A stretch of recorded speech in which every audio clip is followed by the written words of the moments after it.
கீதா சுகீதா கர்த்தவ்யாக்கியமன்யைஹி சாஸ்திர சங்கிரகைஹி யாஸ்வயம் பத்மநாபஸ்ய முகபத்மாத் வினிஸ்ருதா.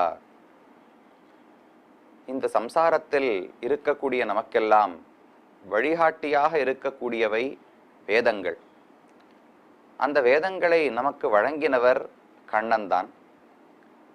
அந்த கண்ணனே மறுபடியும் பிறந்து அந்த வேதங்களின் சாரமான பொருளை பகவத்கீதை என்கிற ஒரு உபனிஷத்து சாஸ்திரமாக நமக்கு வழங்கினார். அந்த பகவத்கீதையில் நாம் பின்பற்ற வேண்டிய பண்புகள், சாஸ்திரத்தை பின்பற்றி நடப்பவனுக்கு ஏற்படக்கூடிய உயர்ந்த நற்குணங்கள் என்னென்ன என்று சொல்லப்படுகின்றன. அதைத்தான் நாம் ஒவ்வொன்றாக பார்த்து கொண்டு வருகிறோம் இந்த நிகழ்ச்சியின் மூலம். அதிலே கடைசியாக அபயம், பயமற்று இருத்தல். உலகத்தில் என்ன துக்கம் ஏற்படும்னு தெரிந்தாலும் அதனால் இப்போது பயப்படாமல் இருத்தல் எப்படி என்பதை கண்ணன் கூறியதை பார்த்தோம். அதை தொடர்ந்து என்னென்ன பண்புகள் சொல்லுகிறார்னு அனுபவிக்கலாம்.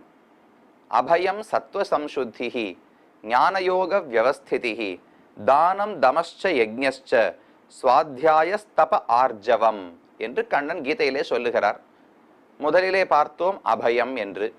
அடுத்தது சத்வ சம்சுத்திஹி. சத்வம் சத்வம்னு சொன்னால் 3 குணங்களுக்குள் ஒரு குணம்னு நாம நினைத்து கொண்டு விடுவோம். சத்வகுணம், ரஜோகுணம், தமோகுணம் என்று 3 குணங்களை பற்றி கேள்விப்படுகிறோமே, அதற்குள் ஒன்றை கண்ணன் சொல்லுகிறார் சத்வம் என்று தவறாக நினைக்கலாம். ஆனால் இந்த இடத்தில் சத்வம் என்பது சொல் ஒரு குணத்தை குறிக்கவில்லை. சத்வகுணம், ரஜோகுணம், தமோகுணம் 3ம் இருக்கும் இடம் நம்முடைய மனது. அந்த சத்வகுணத்தின் இருப்பிடமான மனதைத்தான் இந்த இடத்துல கண்ணன் சத்வம் என்று சொல்லுகிறார். சத்வ சம்சுத்திஹி, சுத்தி அப்படின்னா தூய்மைன்னு அர்த்தம். சம்சுத்திஹி நல்ல தூய்மை, உயர்ந்த தூய்மை. அப்ப மனதினுடைய உயர்ந்த தூய்மை என்பது சாஸ்திரத்தை பின்பற்றி நடப்பவனுக்கு ஏற்படுகிறது என்று கண்ணன் அடுத்ததாக கூறுகிறார். அது என்ன, மனசுல முதல்ல அழுக்கு இருக்கான்னு தெரிந்து கொள்ள வேண்டும். அந்த அழுக்க போக்குவது எப்படின்னு பார்க்கணும். அது உயர்ந்த சுத்தி, உயர்ந்த தூய்மை என்பது எப்படி ஏற்படும் என்று புரிந்து கொள்ள வேண்டுமே. அதற்கு வைதிகமான காரியங்கள், சாஸ்திரத்தை நாம் அடிவொற்றி நடப்பது அதற்கு எப்படி வழிவகுக்கிறது என்பதையும் புரிந்து கொள்ள வேண்டும். நம்முடைய மனது என்பது ஒரு திரையை போலே. அந்த திரையில் தான் நாம் எத்தனையோ சித்திரங்களை, எத்தனையோ வடிவங்களை பார்க்கிறோம், பல பொருட்களை சிந்தித்து பார்க்கிறோம். ஒரு திரையிலே அழுக்கு இருந்ததென்றால் அதுல பார்க்கப்படுகிற படம் தெளிவாக நமக்கு தெரியாது. ஒரு கண்ணாடி எடுத்துக்கொள்ளுகிறோம், கண்ணாடியில நிறைய அழுக்கு இருந்தால் நம்முடைய முகம் சரியாக தெரியாது. என்னமோ நம்ம முகத்துல அழுக்கு இருப்பது போல தோணும். கண்ணாடியை துடைத்து விட்டோம் என்றால் முகம் சரியாக பிரதிபலிக்க போகிறது. அதே போல நம்முடைய மனதிலே அழுக்குகள் இருந்தால் அப்ப நம்மால் ஒரு உயர்ந்த விஷயத்தை தெளிவாக தெரிந்து கொள்ள முடியாது. எல்லாவற்றையுமே அரைகுறையாக பாதி தெரிந்து கொள்ள முடியுமே தவிர முழுமையாக அதனுடைய உண்மைத்தன்மையை தெரிந்து கொள்ள முடியாது. அதனால் தான் மன தூய்மை வேண்டும், மனதின் தூய்மை வேண்டும் என்று பெரியோர்கள் தெரிவிக்கிறார்கள். மனத்துக்கண் மாசிலனாதல் என்று திருவள்ளுவர் தெரிவிக்கிறார். மனதிலே மாசற்றவனாக ஒருவன் ஆக வேண்டும். அதுதான் அறங்களுக்குள்ளே சிறந்தது. நாம் பண்ணக்கூடிய எத்தனையோ தர்மங்களுக்குள் சிறந்தது யாதெனில் மனத்துக்கண் மாசிலன் ஆதல், மனதை தூய்மையாக ஆக்கிக் கொள்வதுதான் திருவள்ளுவர் கூறுகிறார். அப்படி என்ன மனசுல அழுக்கு உள்ளதுன்னால் 3 குணங்கள் உள்ளனன்னு சொன்னேனே, சத்வகுணம், ரஜோகுணம், தமோகுணம் என்ற 3 குணங்களும் மனதிலே உள்ளன. அதில் தமோகுணம் என்பதும் ரஜோகுணம் என்பதும் அழுக்கு என்று கருதப்படுகின்றன. வார்த்தை பாடையே பாருங்களேன், ரஜஸ் என்று சொன்னால் சம்ஸ்கிருதத்திலே ரஜஸ் என்கிற சொல்லுக்கு தமிழிலே தூசி என்றுதான் பொருள். அப்ப தூசின்னு சொன்னாலே அழுக்கு படுகிறதோ இல்லையோ. ஏன் ரஜோகுணத்துக்கு ரஜோகுணம்னு பெயர் வைத்தார்கள் என்றால், இங்க நாம் ஒரு பொருளை பார்க்கும்போது சுத்தி நிறைய தூசி இருந்துன்னு வச்சுக்கோங்களேன், அந்த தூசி வழியாக அந்த பொருளை சரியாக தெரிந்து கொள்ள முடியாது. ஏதோ மேலோட்டமாக அரைகுறையாக புரிந்து கொள்ளலாமே தவிர தூசி என்பது சரியாக ஒரு பொருளை புரிந்து கொள்ள முடியாமல் நம்மை மறைத்து விடுகிறது, நம் கண்ணுக்கு மறைத்து விடுகிறது. அதே போல ரஜோகுணம், அது ஏன் ரஜோகுணம்னு பெயர் என்றால் அது ஆசைகளை கிளப்பிவிட்டு வெறுப்பு, கோபம் முதலான குணங்களை ஏற்படுத்தி ஒரு பொருளை நாம் உள்ளபடி தெரிந்து கொள்ளாதபடிக்கு நம்மை ஆக்கி விடுகின்றன. ஒருவர் கோபத்தில் இருக்காருன்னு வச்சுங்களேன், அவரிடத்துல போய் நாம் ஒரு விஷயத்தை சொல்ல முயற்சித்தாலும் நாம் என்ன சொல்ல வருகிறோம்னு அவர் புரிந்து கொள்ள முயற்சிக்கவே மாட்டார். அதே போல ஒரு ரொம்ப ஆசை, அதிகமான ஆசை ஒரு பொருள் வேலை வைத்து விட்டார் என்றால் அப்ப நாம என்ன அவருக்கு நல்லது சொன்னாலும் அது அவருக்கு காதிலே விழாது. ராவணனுக்கு விபீஷணன் பல நல்லுரைகளை சொல்லி பார்த்தார். சுனிவிஷ்டம் ஹிதம் வாக்கியம் உக்தவந்தம் விபீஷணம் அப்ரவீத் பருஷம் வாக்கியம் ராவணஹா காலச்சோதிதா என்று வால்மீகி பகவான் ராமாயணத்திலே தெரிவிக்கிறார். சுனிவிஷ்டம் ரொம்ப அழகான தேன் சொட்ட சொட்ட வார்த்தைகளை பேசினாராம் விபீஷணன். தேன் சொட்ட சொட்ட இனிமையாக பேசினார்னா உடனே தான் தப்பா பேசியிருப்பாரோ? ஒரு நம்ம இடத்துல வந்தே கூட ரெண்டு விதமான மக்கள் பேசுவார்கள். சிலர் நமக்கு நல்லதை எடுத்து சொல்வார்கள், அது நமக்கு கொஞ்சம் கசப்பாகத்தான் இருக்கும், சுருக்குன்னு குத்துவது போலத்தான் இருக்கும், ஆனா நல்லதை பேசி இருப்பார்கள்.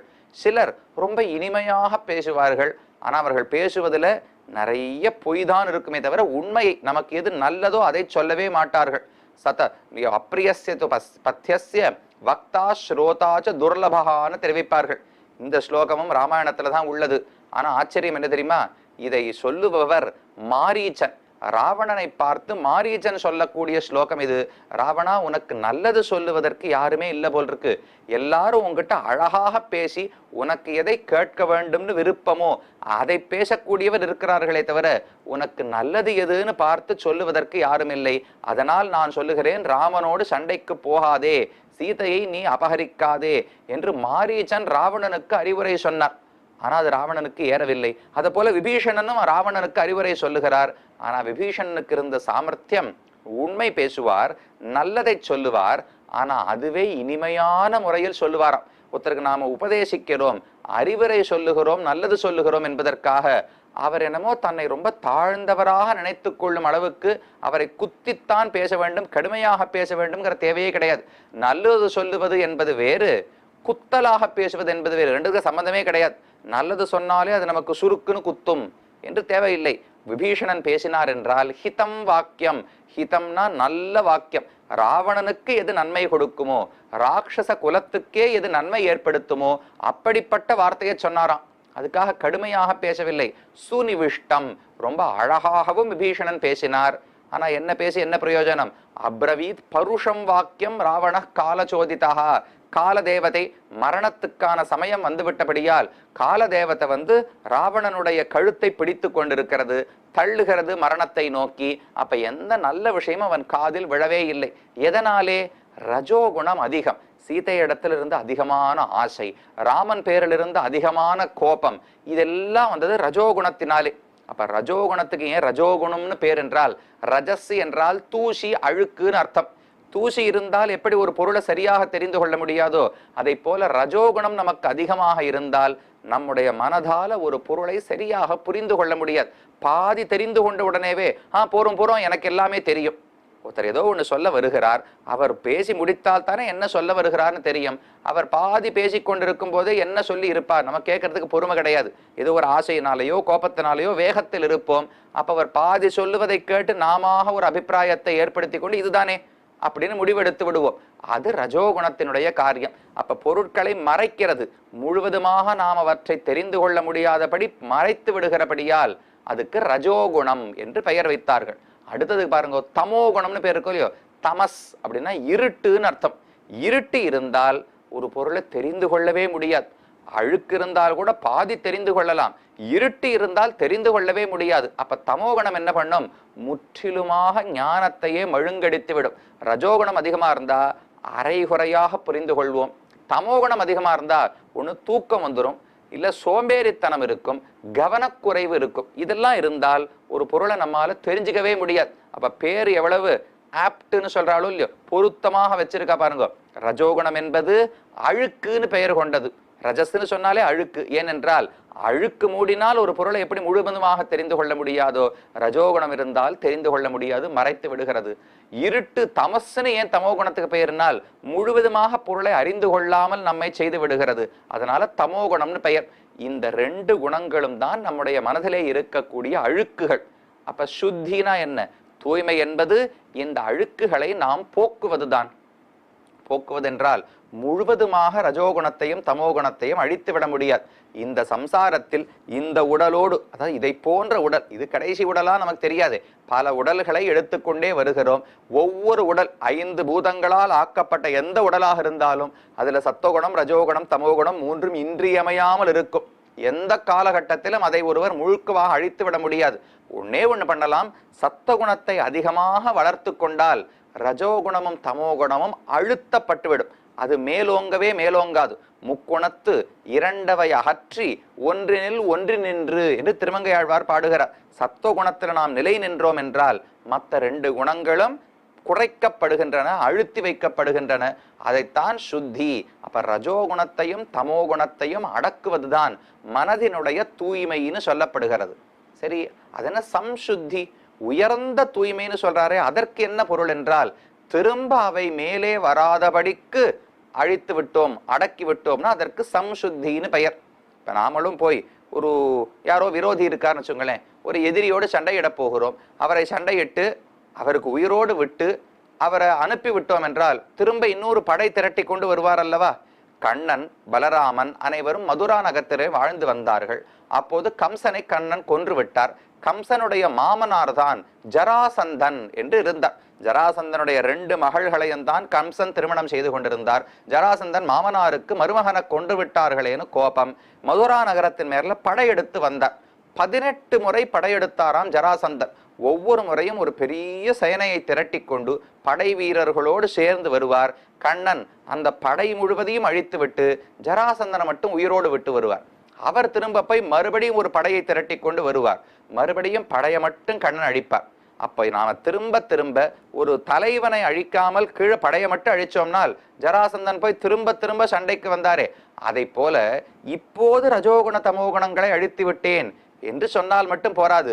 அவை திரும்ப தலை தூக்காதபடிக்கு எனக்கு யாரை பார்த்தும் அதிகமான கோபமோ எந்த ஒரு ஆசையோ அல்லது ஒரு இடத்துல வெறுப்போ ஏற்படாத அளவுக்கு திரும்ப இது ஏற்படவே ஏற்படாது.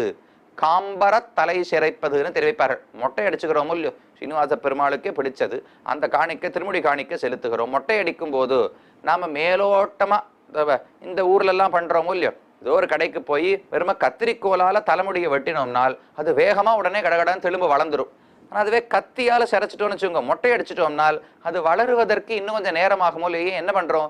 காம்பர தலை சிரைத்துன்னு தொண்டடிப்புடி ஆழ்வார் தெரிவித்தார். மொட்டை அடிச்சுக்கும் போது இந்த உள்ள மயிர்கால்கள் எல்லாம் இருக்குமே அதோட சேர்த்து வழிச்சு எல்லாத்தையும் எடுத்துடாமா.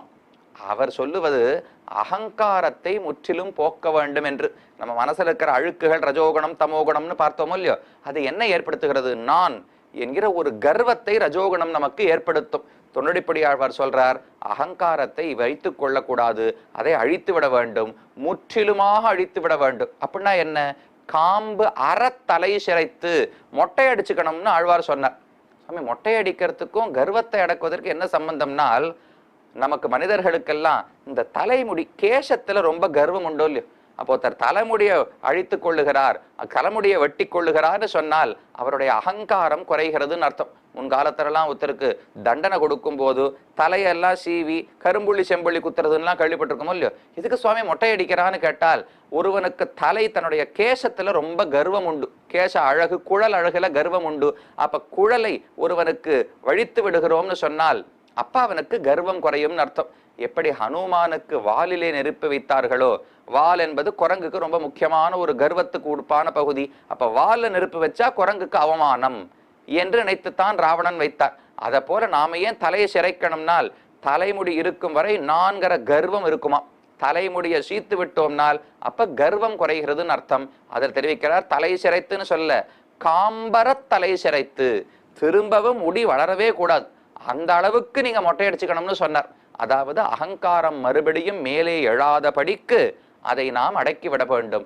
அதை போலத்தான் சம்சுத்தின்னு சொன்னால் திரும்பவும் ரஜோகுண தமோகுணங்கள் நம்மை ஆட்டி வைக்க கூடாது. சுவாமி, இப்ப கார்த்தால எழுந்திருக்கும் போது சத்துவகுணத்தோடு இருக்கேன், 10 ஏழா ரஜோகுண தமோகுணத்தை வென்று விட்டேன்னு சொல்லக்கூடாது. மதியமானா ரஜோகுணம் அதிகமாயிடும், ராத்திரியானா தமோகுணம் அதிகமாயிடும். அப்ப இது வெல்லுவது கிடையாது. எந்த ஒரு நிலையை அடைந்தால் ரஜோகுண தமோகுணங்கள் நம்மை இயக்காதபடிக்கு சத்துவகுணம் மிகவும் ஓங்கி மற்ற இரண்டும் நிறைய அழுத்தப்பட்டு குறைக்கப்படுகின்றனவோ அந்த நிலையை அடைய வேண்டும். அதுதான் சத்துவ சம்சுத்தி. சத்துவம் என்றால் மனதுன்னு அர்த்தம். மனதினுள் இருக்க அழுக்கு என்ன? ரஜோகுணம் தமோகுணம். அதால வரக்கூடிய விளைவுகள். ரஜோகுணம் இருந்தா தான் ஆசை, வெறுப்பு, பொறாமை, கோபம் இதெல்லாம் ஏற்பட போகிறது. தமோகுணம் இருந்தால் கவனமின்மை, ஒரு ஆயாசம், ஆலசியம் என்கிற சோம்பல், தூக்கம் இதெல்லாம் தமோகுணத்தால் வரப்போகிறது. இது அனைத்தையும் நாம் ஜெயிக்க வேண்டும். இது இல்லாமல் ஒரு நிலையை அடைந்தோம் என்றால் அப்ப மனது நல்ல உயர்ந்த சுத்தியை அடைந்து உள்ளது, உயர்ந்த தூய்மையை அடைந்து உள்ளது என்று நாமும் புரிந்து கொள்ளலாம். இதை வேதத்தை பின்பற்றி நடந்தால் எப்படி ஒருவன் அடைய முடியும்? ஏன்னா கண்ணன் இப்போது சொல்லுவது தெய்வத்தன்மை உடையவர்களுக்கு இந்தந்த பண்புகள் எல்லாம் ஏற்படும். தெய்வத்தன்மையாவது யாது? சாஸ்திரம் சொன்னபடிக்கு பின்பற்றுவதுதான் தெய்வத்தன்மை. அது இருந்தால் இந்த பண்பு ஏற்படும்னு கண்ணன் சொல்லுகிறார். அது எப்படி வரும்னால், சாஸ்திரம் சொல்லுகிறது, ஒருவன் பற்றற்ற முறையில் கர்மங்களை செய்து கொண்டே வந்தால், வேதத்துல எத்தனையோ கர்மங்கள் சொல்லப்பட்டுள்ளன. சொல்லும் போது அந்தந்த கர்மத்துக்கு ஒவ்வொரு பயனும் சொல்லப்பட்டுள்ளது. ஒரு யாகம்னு எடுத்துக்கொள்ளுங்களேன். அந்த யாகத்தை செய்தால் நமக்கு ஸ்வர்க்கம் கிடைக்கும் என்று வேதம் சொல்லும். நாம் அந்த யாகத்தை செய்தோம் என்றால், ஸ்வர்க்கத்தில் ஆசையோடு அந்த யாகத்தை செய்தோம்னால் அதனால் ஒரு புண்ணியம் வரும். அந்த புண்ணியத்தால ஸ்வர்க்கத்தை அடைந்து விடுவோம். ஆனா இப்ப கண்ணன் சொல்லுவது, கர்மங்களை செய்ய வேண்டும், ஆனா ஸ்வர்க்கத்துக்காக செய்யாதே. அது உனக்கு சொல்லப்பட்ட கடமை என்று செய்ய வேண்டும். வேதம் என்ன இந்த யாகத்தை பண்ணுன்னு சொல்லியிருக்கு.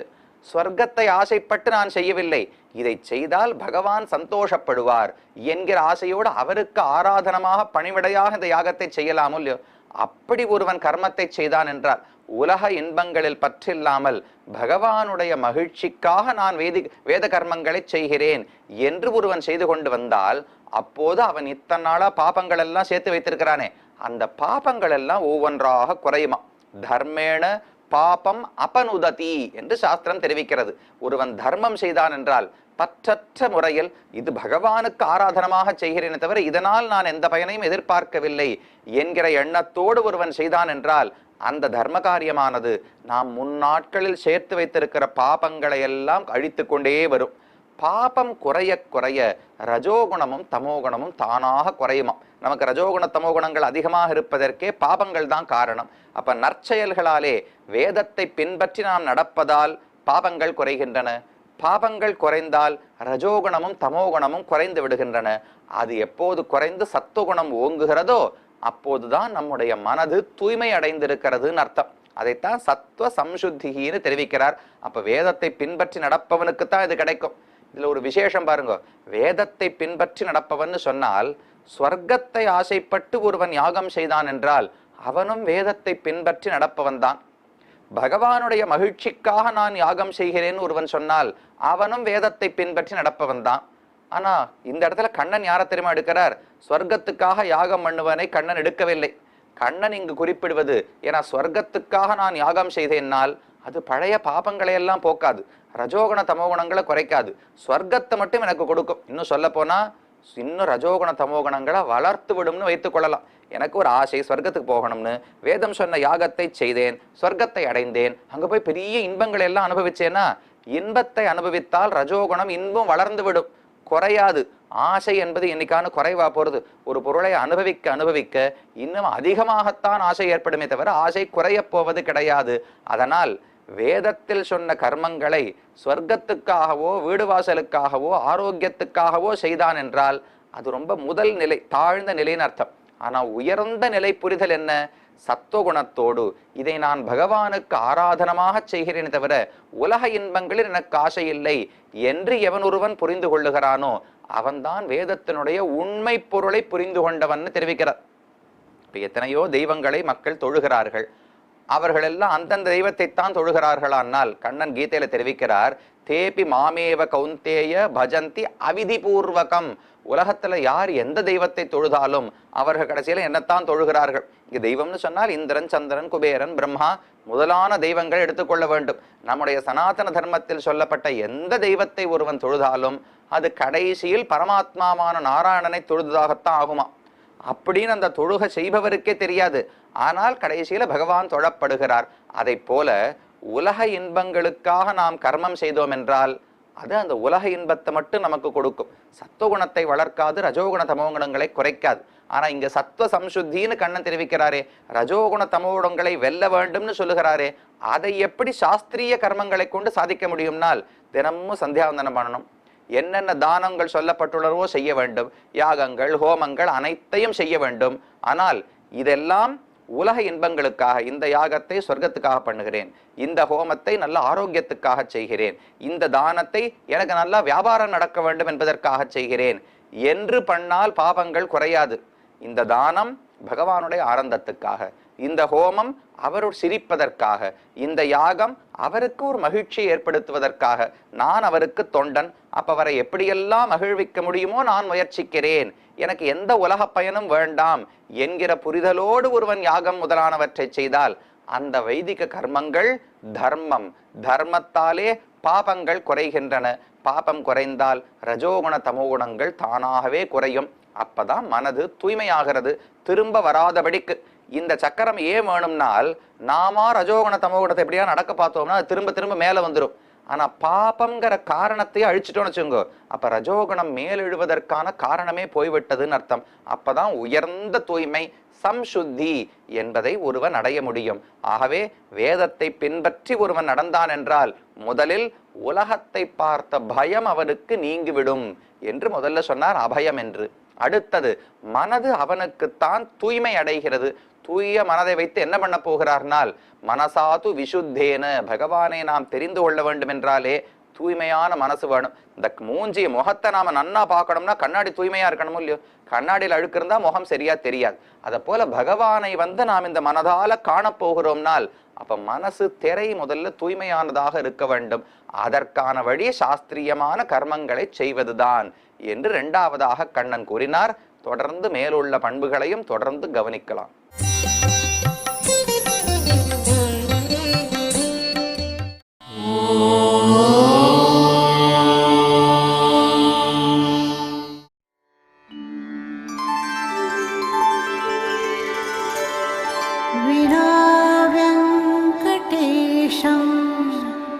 ननाथो ननाथः सदा वेङ्कटेशं स्मरामि स्मरामि।